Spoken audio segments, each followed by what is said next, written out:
Assalamualaikum warahmatullahi wabarakatuh. Perkenalkan, nama saya Albi Khairul Munawar. Saya dari program studi Hukum Ekonomi Syariah Fakultas Syariah kelas A semester 3. Di sini saya ingin mempresentasikan dan menjawab soal UAS dari mata kuliah Fikih, Wakaf dan Perwakafan di Indonesia dengan dosen pengampu Bapak Kawakib MH.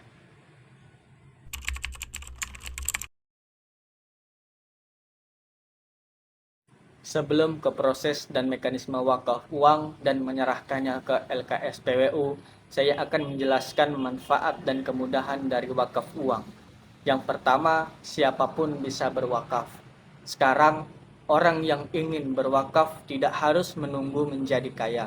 Minimal dengan 1 juta rupiah, Anda sudah bisa menjadi wakif atau orang yang berwakaf dan mendapatkan sertifikat wakaf uang. Yang kedua, mempunyai jaringan yang luas. Kapanpun dan dimanapun Anda bisa setor wakaf uang, karena Badan Wakaf Indonesia telah bekerja sama dengan lembaga keuangan syariah untuk memudahkan penyetoran. Yang ketiga, uang tidak akan berkurang. Dana yang diwakafkan sepeser pun tidak akan berkurang jumlahnya. Justru sebaliknya, dana itu akan berkembang melalui investasi yang dijamin aman dengan pengelolaan secara amanah, bertanggung jawab, profesional, dan transparan dalam pengelolaan wakaf uang. Yang keempat, manfaat berlipat. Hasil investasi dana itu akan bermanfaat untuk peningkatan prasarana ibadah dan sosial, serta kesejahteraan masyarakat atau social benefit. Yang kelima, sebagai investasi akhirat. Manfaat yang berlipat itu menjadi pahala wakif yang terus mengalir, meski sudah meninggal, sebagai bekal di akhirat nanti. Yang kedua, saya akan menjelaskan alur dan mekanisme dari wakaf uang. Yang pertama, wakif datang ke LKSPWU terdekat. Yang kedua, mengisi akta ikrar wakaf atau AIW dan melampirkan fotokopi atau kartu identitas diri yang berlaku. Yang ketiga, wakif menyetor nominal wakaf dan secara otomatis dana masuk ke rekening Badan Wakaf Indonesia. Yang keempat, wakif mengucapkan sighah wakaf dan menandatangani AIW bersama dengan minimal 2 orang saksi, 1 pejabat bank sebagai pejabat pembuat AIW atau PPAIW. Yang kelima, LKSPWU mencetak sertifikat wakaf uang atau SWU. Yang keenam, LKSPWU memberikan AIW dan SWU ke wakif.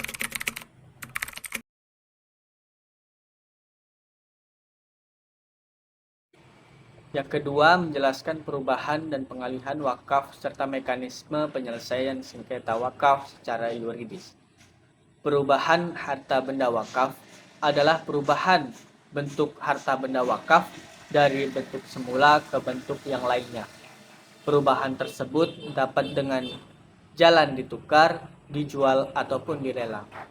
Berdasarkan Undang-Undang Nomor 41 Tahun 2004 dan Peraturan Pemerintah Nomor 42 Tahun 2006, perubahan status harta benda wakaf dengan jalan penukaran itu dilarang, kecuali dalam kondisi tertentu perubahan atau penukaran harta benda wakaf tersebut dapat diperbolehkan.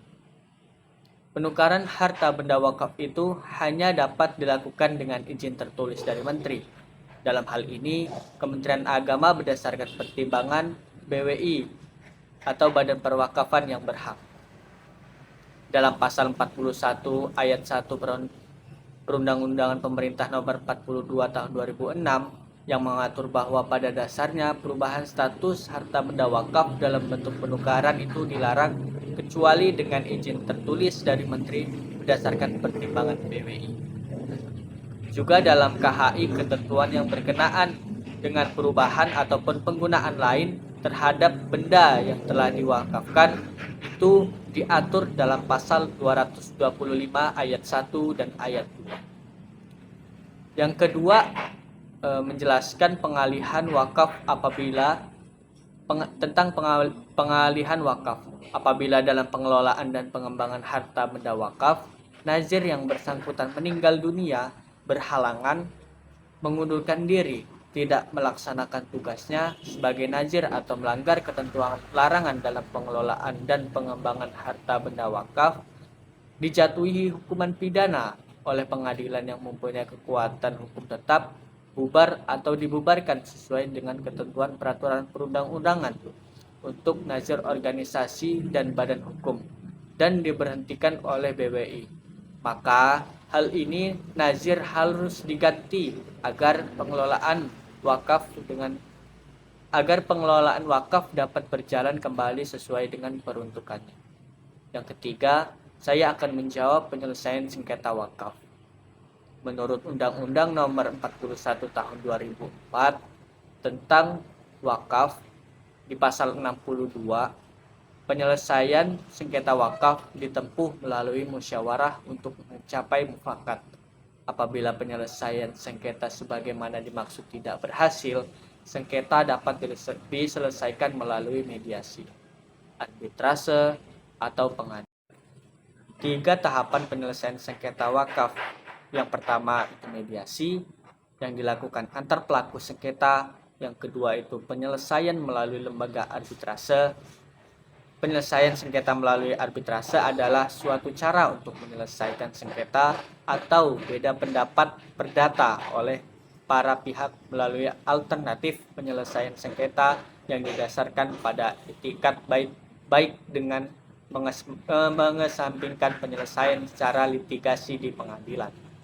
Lembaga arbitrase yang menangani kasus ekonomi syariah, misalkan, yaitu perbankan, adalah Basyarnas atau Badan Arbitrase Syariah Nasional. Yang ketiga, yaitu membawa permasalahan sengketa wakaf ke pengadilan agama.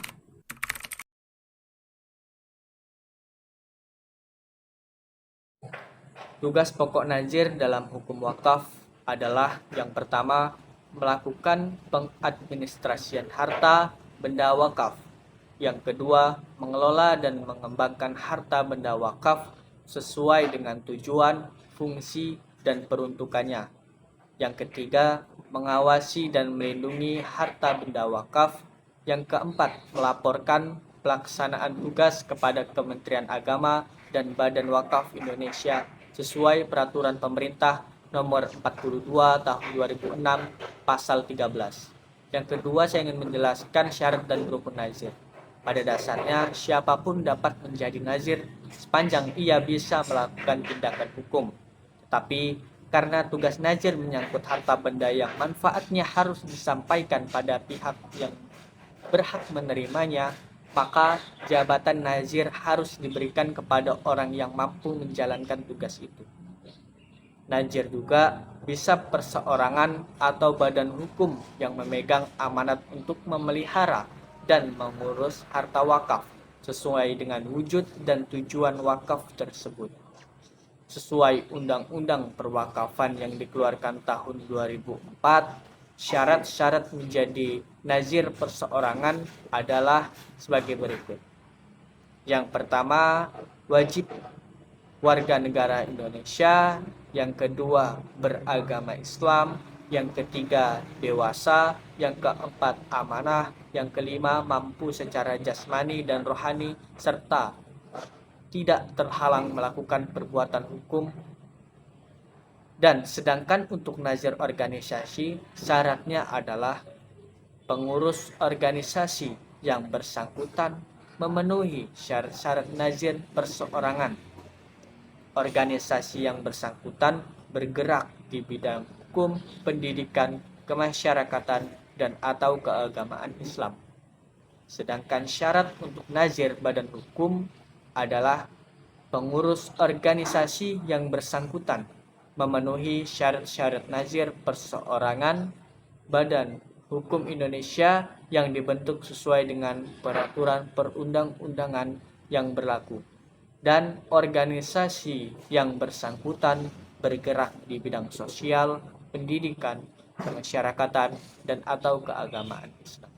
Yang ketiga, saya ingin menjelaskan apa itu mauquf alaih. Mauquf alaih adalah pihak yang memperoleh manfaat wakaf. Menurut peraturan perundang-undangan tentang wakaf, mauquf alaih adalah wakaf pihak yang ditunjuk untuk memperoleh manfaat dari peruntukan harta benda wakaf sesuai pernyataan kehendak wakif yang dituangkan dalam Akta Ikrar Wakaf.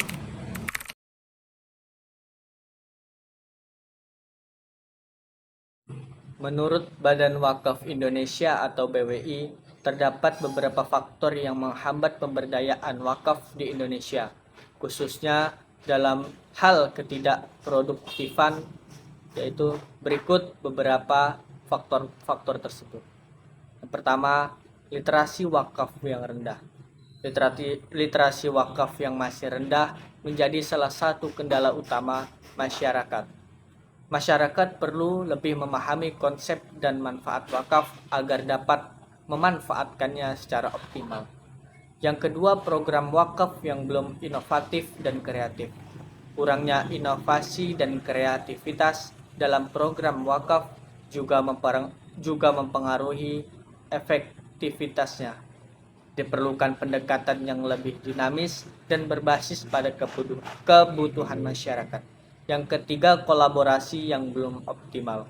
Terjalinnya kolaborasi yang strategis antara berbagai pihak sangat penting dalam mengoptimalkan potensi dana sosial seperti CSR atau TJSL yang menjadi program wakaf. Kerjasama yang lebih kuat dapat meningkatkan efisiensi pemberdayaan. Majelis Ulama Indonesia atau MUI memiliki peran strategis dalam mengatasi hal ini. Yang pertama, penguatan dakwah MUI tentang wakaf. MUI perlu mengedukasi masyarakat tentang wakaf, terutama wakaf uang dan wakaf produktif. Yang kedua, literasi dan sosialisasi wakaf. MUI dapat meningkatkan literasi dan sosialisasi wakaf melalui pengurus tingkat provinsi hingga kecamatan. Yang ketiga, lembaga wakaf MUI sebagai role model. MUI dapat memperkuat posisi lembaga wakaf MUI sebagai contoh pengelolaan wakaf uang dan wakaf produktif di Indonesia. Semua upaya ini bertujuan untuk memperkuat peradaban wakaf dan memanfaatkan potensi wakaf yang begitu besar di Indonesia.